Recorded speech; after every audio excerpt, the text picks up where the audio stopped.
strip the belt again, and then fight for the undisputed again for the fourth time against Joseph Parker. But at this point, like the only two other opponents that I can see Oleksandr Usyk fighting is Kabiel and Joseph Parker. Those three like the top three guys at heavyweight right now, and I Uh, think he it, could it beat them. But these are like not so. They are not so famous. Like Parker maybe is more famous, but Caballero is pretty much unknown outside of like Germany. yeah, So these yeah, are hard fights, harder fights than maybe Joshua. So, mm-hmm, but mm-hmm. it would be interesting. I That's, think if you want to have Usyk like on a top 10 heavyweight ranking, or want to compare him with other greats in that division, he definitely needs some title defenses, I think, and mix up his I agree. resume, because he I fights agree. the same I guys agree. again. The best, he Yeah, beats that's them not no problem. But still, get a exactly. few defenses in before retiring, I think. I agree. I completely agree. Because like get some few defenses before retiring. I heard he said like 2 or 3 more years, and then he's gonna retire. Lomachenko already retired this year, and the thing about Lomachenko too, like you mentioned, Alex, is that the amateur style, but he always likes to be more forward. He likes to fight forward, and as an opponent of Lomachenko, like for example, Guillermo Rigondeaux, Yeah.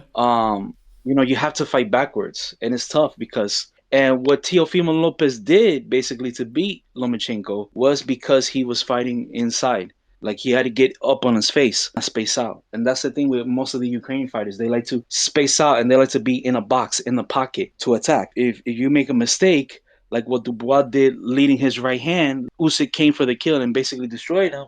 Yeah. Caught him with that left hook, left hook to the jaw. It will spook you like that because Usyk knows how to break down like Lomachenko. They're The great with their footwork, feet. They're great with the hands. coordination. Great footwork. Exactly. Great combination. And they know how to break you down psychologically and mentally in a box spaced out. Yeah. But look, to Yeah. beat Yeah. to Yeah. beat like a guy like this, I think Lopez showed a lot about how to beat like this style. I mean, for one, he was Hmm. bigger. You have to give that.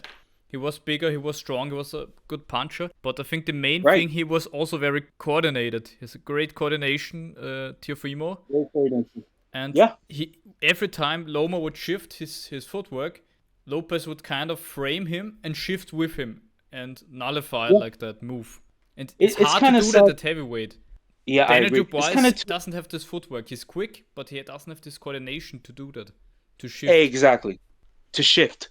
Um, but yeah, going on the back on the subject to Usyk and Dubois, I thought that fight was very good performance. And you notice too, what made him so special though, Alex, was the fact that the way that Usyk came in with his eyes, cold dead eyes. Like he had eyes like he was about to kill someone because of the statement that Dubois made about Usyk's father. You guys know Usyk's father passed away. His He trainer, Dubois' basically trainer, was also like messing about with, and messing then about it. Yeah, Dubois was like, Usyk was like, "Don't push the horses." yeah. This He type came up of with mentality doesn't that really mentality. work against Usyk. He's like a stone Exactly, and cold, that's why as you said. the facial expressions of Usyk, man, you can tell how the fight is going to determine just by the look on the fighter's eyes in the facial expressions. Because when he came in the entrance music, like Dubois, I felt like Dubois felt a little bit tirish.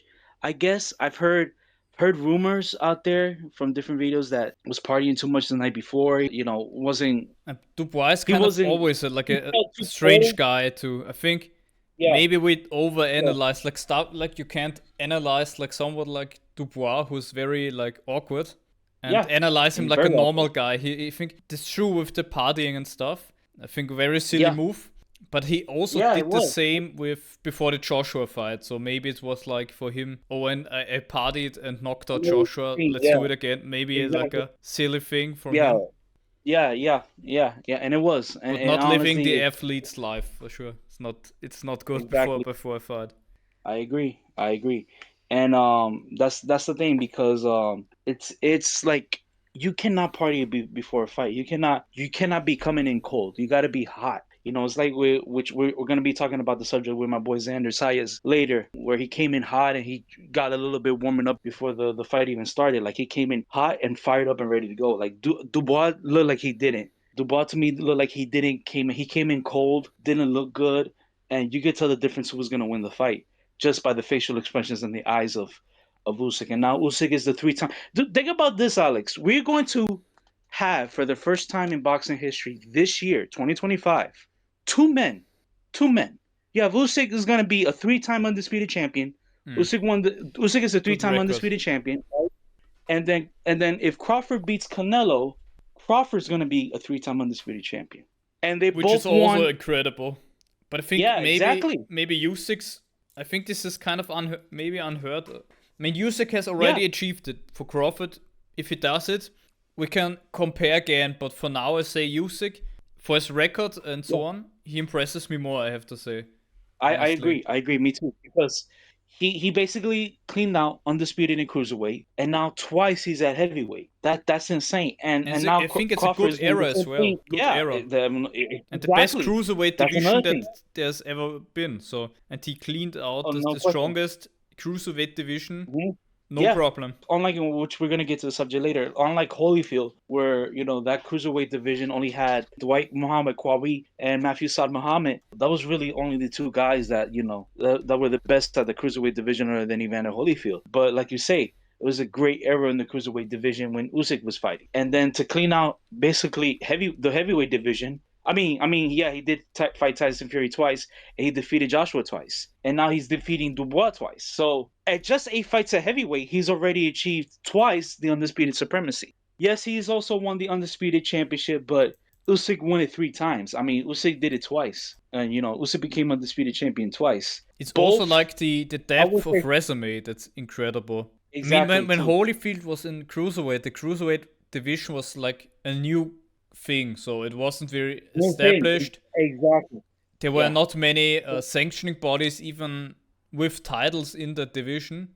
Right. The Qawi fight was basically like his most Yeah. important fight in that division. Dealt Yeah. with him in a 15 rounder, beat him. Yeah, obviously when he fought Holyfield, that was a very good, unique fight. And remember, this was Holyfield coming from that '84 Olympic team where he should have won. He should have gotten the gold medal off of that team, even though it's a unique 1984 Olympic team. I think it's arguably one of the best Olympic boxing teams ever For in USA America, it's history. very good. I've seen it with Mark Breland and Mike many Freeland, other guys. Mojo Taylor, Pernell Whitaker, Virgil Hill, who Riddick else? as well Shannon is a Blair. crazy team, actually. I think Evander had I think the bronze because of it was disqualified or something like that, or there was a controversy on that. But yeah, so I think Then both Holyfield beat obviously Carlos de Leon, and this was another title fight for him, an important title yes, fight. Beat him, knocked him out, yes, and then yes, there really wasn't much left to do in the cruiserweight division, so he moved up to heavyweight. But comparably yes. with Holyfield and Usyk, Holyfield wasn't as dominant. I mean, it was a much stronger era, the 90s of heavyweight, but still, Usyk came in to the heavyweight division, and in 6 fights or so, he undisputed, beat the best 2 guys, no problem. And if you look at when Holyfield became champion, it was like against Buster Douglas, I think. Buster Douglas, yeah. Because remember, there's a documentary that I urge people to check out if you guys have ESPN or ESPN Plus called Chasing Tyson. It's essentially Holyfield's road to basically into the Tyson fights. Because remember, Mike had his rape conviction problems in '92. Obviously, in '90, obviously Buster Douglas, the upset of the century. Buster Douglas defeated Mike Tyson. He had a downward spiral. I think he fought Razor Ruddick, or I think it was the Ruddick last few good fights from Tyson, the Riddick matches. Tyson, yeah. Evander comes in and basically beats Buster Douglas. But again, it's just the criticism from the media and the writers because They never Buster liked Douglas was Holyfield. ballooned up in weight. Yeah, they never did. That's the kind of a tragic thing I say, especially from Holyfield and Usyk's perspective, because Usyk is beloved by all the media pretty much, not just the Americans but the British public loves Usyk. But on Holyfield, like for some reason It Holyfield took a while, was yeah. criticized way too much. Yeah, it took a while for I think Holyfield till to the get that Riddick Bowe criticism. match or something. But because Yeah. Holyfield had like, as let's call it, like an easier way to the title, because Douglas, even though he beat Tyson, then wasn't like as strong in that match as he was against Tyson. Then he beat like an Right. old foreman. Right. Had a hard match against Cooper, but then like Holmes is also ancient. People only like respected him when he lost the title against Riddick Bowe, because he really showed Right. like incredible hard. There was like that one round where I thought like, Jesus Christ, how can Holyfield still be alive? And then he came back in the same round and came Hmm. back in the next round. And I think this is what brought the public to like Holyfield, I think. I mean, it wasn't Hmm. around at that time, but based on like the HBO commentary and so on, the Yeah. documentaries. Yeah. And then beating Yep. Tyson really made Holyfield like a legend. Before that, he was like Exactly. Exactly. he's food for Tyson. People thought. I mean, it was like the second biggest upset in Hmm. sports. Holyfield Yeah. beating Tyson. Yeah, the first fight, and then of course the second fight, obviously the ear biting incident that happened. It was like probably because Tyson was kind of so mad, and it felt like he had a quick way to like be out of the fight. Yeah, yeah. Um, While keeping yeah. So, face. but other than that, like Holyfield, later became undisputed champion, and obviously lost that undisputed title to Lennox Lewis, which until Usyk obviously was the last undisputed champion, and to retire it too. Yeah, yeah. Um, and obviously then there's the dominance of the Klitschko brothers came in into factor with Vladimir and Vitali. Yeah, but looking So back to the 90s, we have to say like it was in the a in retro heavyweight. perspective, had Yeah. heavyweight, yeah. Like looking back to it from now, we have to say like Lennox Lewis was kind of in the end the dominant guy. I don't think people back then Mhm. thought that way, but now we're Yeah. gonna look at that division at that time and think like in the end Lennox Lewis turned out to be like the strongest guy out of that era, Out of the and era, I agree. and which which is why people revere Lennox the way he is. And the thing is too, the only fight that stained him of his career was the fact that he didn't fight Riddick Bowe. yeah, Riddick Bowe was a coward but he wanted in to. He throwing wanted to. WBC because he wanted Bowe, but because Bowe fought Lennox at the Olympics in Seoul in '88. Let's be honest, Riddick Bowe was afraid, bro. Like the Holyfield fights made Riddick Bowe, and he's a Hall of Famer. But you have that one fight that stained your career, and that was against Lennox. You didn't fight Lennox in the pros, and that would have been That would have you been fought in the huge. amateurs. That would have been a huge, incredible fight because say if unless because we're both lovers of fantasy boxing and everything, and if both defeats Holyfield, if Riddick both defeats Evander Holyfield, and in the first fight Then fought it would have Lennox. been easier and fought Lennox exactly. If it would have been even and Lennox, by the way, if I'm not mistaken, Lennox was in commentary in the first Holyfield Bowe fight. And he even actually said, if you remember, after that fight, after the first Holyfield fight, you see them because I guess people forgot about it. And it's the videos out there on YouTube where you can see Lennox on commentary and Bolt having their little stare down, and Lennox says, "I'm gonna knock you out." And of course, they were talking trash between Bowe and Lewis. It's an old video on Rummy's Corner, which I recommend people checking out, which is called "The Tale of Lewis Bowe," and basically it details the paths that Lennox Lewis and Riddick Bowe were doing up to them not even fighting each other. And it shows in detail the the '88 fight between Lennox Lewis and Riddick Bowe, and how that particular fight it messed up Bowe's psyche to the point where he didn't want to fight Lennox Lewis, and that's the whole incident with I mean, Bowe Riddick throwing Bowe down the like WBC portion threw of the heavyweight title. this. I think it was the Garbage person. WBC belt in the trash to Yeah, not fight the and trash. vacated it basically. So And to not vacated it fight. basically. Uh, Coward's way out. Yeah, that's gonna be the one fight that's gonna stain mm, both men's careers is the fact that Lennox Lewis and Riddick Bowe never fought each other. I don't It would think have been a like great Riddick fight. Bowe was like scared. I think it's like maybe like a management thing. Like the management behind That's them that's says that's also it's not a true. good thing That's to also true fight for them, Brock and then Newman. they Yeah, tell the fighter, "We're not gonna fight him," and they just make up some yeah, rationale. Maybe it would have yeah, been a good making up. thing for Bowe to fight him, but the management, for whatever reason they had, didn't want that to Yeah, happen. Same yeah. with They didn't Wilder. want Wilder to. never fought Joshua. Yeah, that's the thing. I think the But I same don't think. thing. I mean, It would have been they. good for I Wilder, but agree. not good for Finkel, the Joshua. manager. Yeah, yeah. For Al Heyman, Yeah, and yeah. PBC. I, I I hate him. I think was I think they can PBC still guy. technically still do that fight. Since Wilder's come back a little bit, and he was decent in his last fight, that knockout that he had. So, I mean, they can technically still do that Wilder Joshua fight. It's a matter of when. I mean, it's gonna be obviously too late because, you know, both men are. Let's be a honest, they're shell. somewhat possible. I like that aspect of it. I think But if they yeah, want to do it, they should do it now. But I think we're gonna look yeah, back at those two and think of the same way as Lennox Lewis and Riddick Bowe. To be Riddick honest, Bowe. Yeah, I agree. and I if they agree. fight now, it's Um, like I think Wilder is way more past it than Joshua. I think Joshua maybe has a few things more left.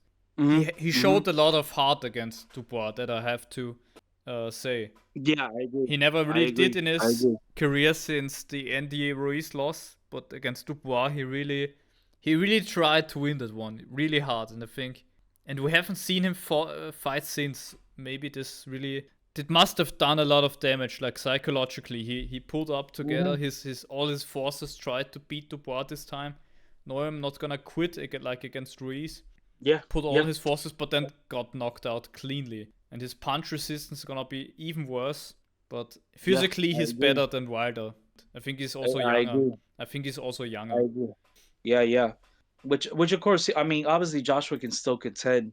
I mean, if they ever gonna do a third Joshua Usyk fight, and if Usyk does retire and the sun, because that's the thing, Usyk right now is in a perfect position right now where he can easily retire in the sunset, like right now, Yeah, like retire undefeated, undisputed champion 3 times, and to I th- me, yeah, that to me stamps him into the Hall of Fame.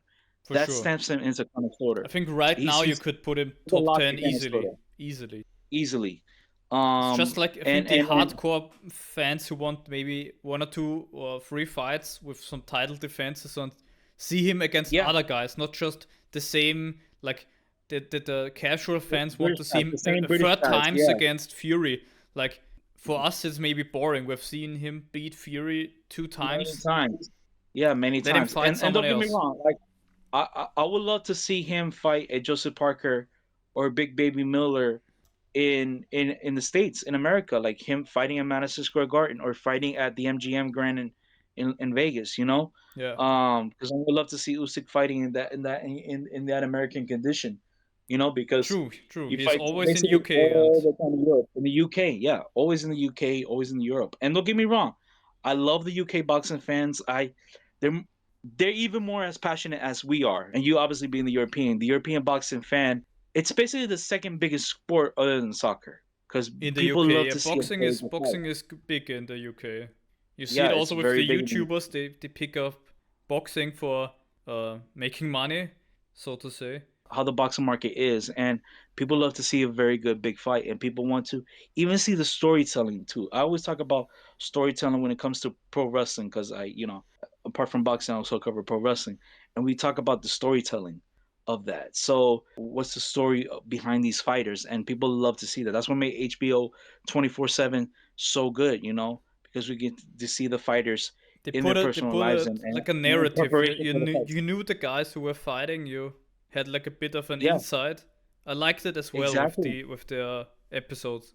Yeah, and the Great countdowns and covering. stuff like that. So, what's the other comparison that you think Usyk and Holyfield has, and what's their difference You mean stylistic?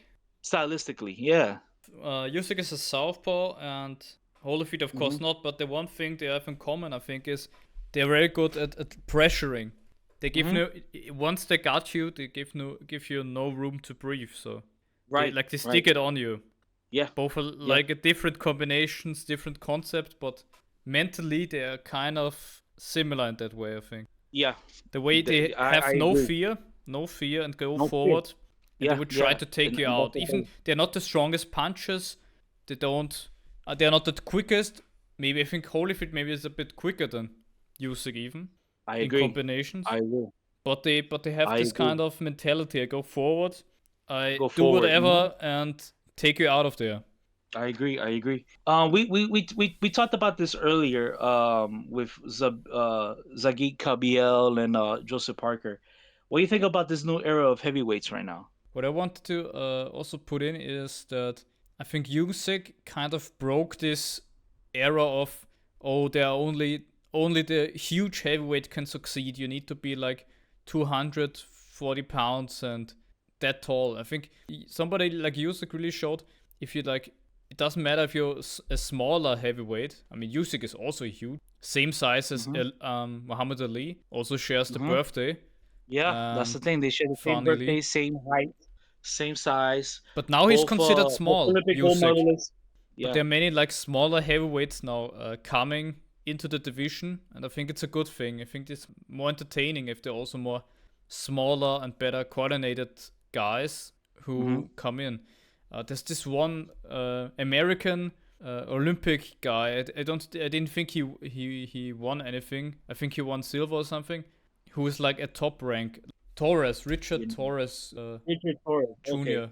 That's the guy. It's like Yeah, a much yeah, smaller. It's like yeah. Okay, yeah. I know Richard Torres Jr. Yeah, he fought at Top Rank. I've seen him fight a few times. I think we He's have a very much more good guys contender. like that in the future divisions. Or Yeah, I mean, you got Joe Joyce, you got Big Ben John, because Joe just Joyce, being Big Ben big, John, like yeah, like uh like big baby Sang Veer Miller. Yeah. or Miller, it doesn't win you the fights. It's like the middleman kind of wins who Oh, is. we for Tr- Alex, we forgot the big Croatian boogeyman, Filip Hrgovic, man. yeah. He also needs to come back. Yeah, he's coming back. I think that's maybe another guy that I think along with the Cabellos and the Joseph Parkers that could easily contend. I know Cabello beat him. Um but I think Hrgovic can become a very good contention. Like right now the No, heavyweight I division think right I now think is Dubois beat Hergovich, not Dubois, you're right. You're right. It was Daniel Dubois, my bad. Caballero beat like Um that Russian guy. yes, you're right. You're right. So Hergovich is I good, think but he needs. It's kind of he should have beaten Dubois in theory, but yeah. he had a bad game plan and lost it. So and Mhm. now he's Lost it. probably his father died, and I think he's emotionally not that Yeah, together. yeah. Even though So he has like this Vitaly Klitschko type boxing type style. skill, yeah, exactly. They like to jab, grab. I think mentally, I think he can come back and at some point really contend with the likes of the Usyks and the Dubois in the world, and the Cabellos and the Joseph Parkers, and the Big Baby Millers, excuse me, as well. So, I think I the mean, he's a heavyweight bit division older, right but he now. can definitely. I see it. I think so too. I think the heavyweight division right now, I guess is that as good as it's ever been. I think honestly, I mean It's very it's not talented. gonna be the '90s. It's not gonna be the '90s era, but it's coming back to a point where okay, Dubois lost against Usyk. Joshua and Fury, they lost twice against Usyk, so they can have a chance of coming back. Because again, boxing is also about the redemption story. Like they can come back after a loss. Yeah, I liked it a Um, lot. It's not like with the Mayweather era. I think now people are more yeah, forgiving, I think, fans. yeah, And I think it's a good exactly. thing. It's a very good thing. It's a very good thing, and that's what's also interesting is that Thank you all for listening. Bye bye. Till next time.